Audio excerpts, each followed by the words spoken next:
This is a very special morning where, as the full moon is setting, the sun is rising. And we just had that king tide, massive king tide.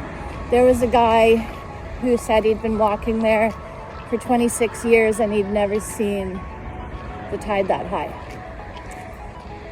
I mean, that could be because 16 years ago when the moon did its cycling, that maybe the king tide was overnight.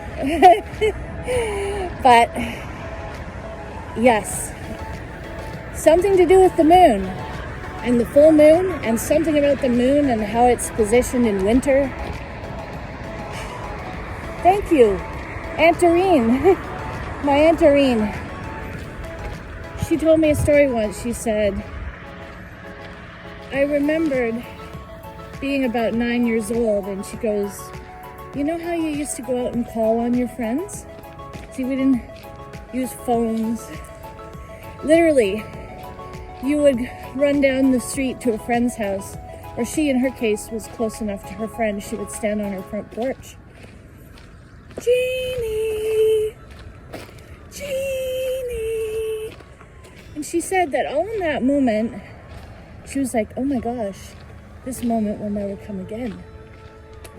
Oh my gosh. And she was filled with a sense of wonder, even at only 9 years of age. Anyway, she said to me that really was the beginning for her of starting to explore, the transitory nature of life, and eventually led her into studying Jungian psychology and comparative religion. I think she got a master's when she was in her 60s. And then eventually to Zen. And she said, just think of it. We are sitting here on a planet that is hurling itself through the universe, and we all just act like it's ordinary. Meanwhile, we're just busy cutting carrots. So, cutting carrots, that's my way of summing up when I'm trying to express the most ordinary of life, and also the mystery and the magic. Aunt Doreen. Aunt Doreen was my best friend for a lot of years. She took me on my first retreat, and I wouldn't be where I am or who I am if it weren't for our unpacking life events in her living room. I was usually sitting on the floor with a cup of tea, and she was sitting in her chair with her feet up often, and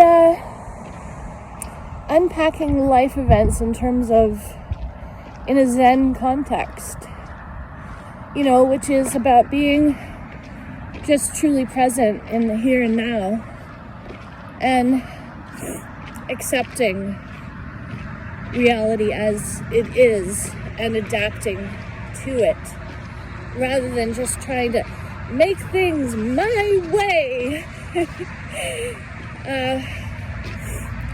When she was re-diagnosed with the return of her cancer, and she didn't have very long to live, she said, I've written my death poem. And I guess it's a thing, like these really simple poems.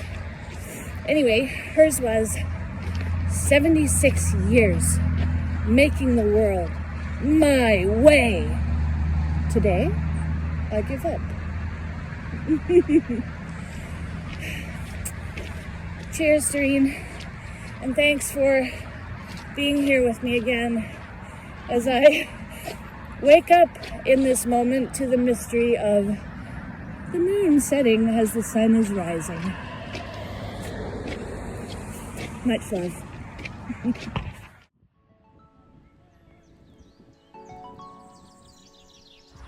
I would really like at some point to do a video about how people stay with you forever. Certain people. And their presence is in either a thing that you do that always reminds you of them consistently, or a certain feeling. When I had the moment about the sunrise. Oh, dogs! Oh. Anyway, I'm gonna have to do a video about that, because in a way it's like, as you go through life, there's people with you. Now sometimes that's not in the best way. Sometimes you're sharing the room and there's people that are getting in the way of experiencing life fully or experiencing a relationship fully. But other moments like this, like I have to say, Auntie Doreen, this visit from Auntie Doreen in this moment, I'd say I'm closer to feeling like myself than I have been in a month. Because coming back from Toronto was, it's been a huge adjustment, and just the going, just the distance is really starting to have consequences that are hurting me, and in a sustained way. I mean, I don't want to have a week-long visit that it takes me, a month to recover from. Well, maybe I can live with a month, but I'm still not quite there. But courtesy of the full moon and the beautiful sunrise, and remembering Aunt Doreen and some of our moments together has brought me back closer to feeling like myself. So, thank you. Thank you. Thank you. I would use both hands, but I'm filming. I'm filming, so I can't put both hands together to say thank you.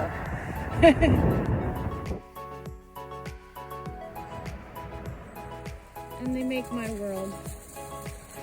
They're just so happy almost all the time.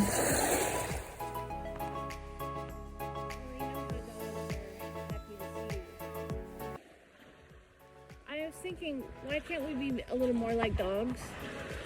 But I'm a little bit like a dog. The people I love them fully, openly, like a dog. Why do we have to be so guarded? I once said to Bobby Watson that I felt like something like being dropped on the moon without a spacesuit, except I was dropped here without whatever normal, protections people usually have, and so, I get hurt. I'm so sensitive. Some people say too sensitive.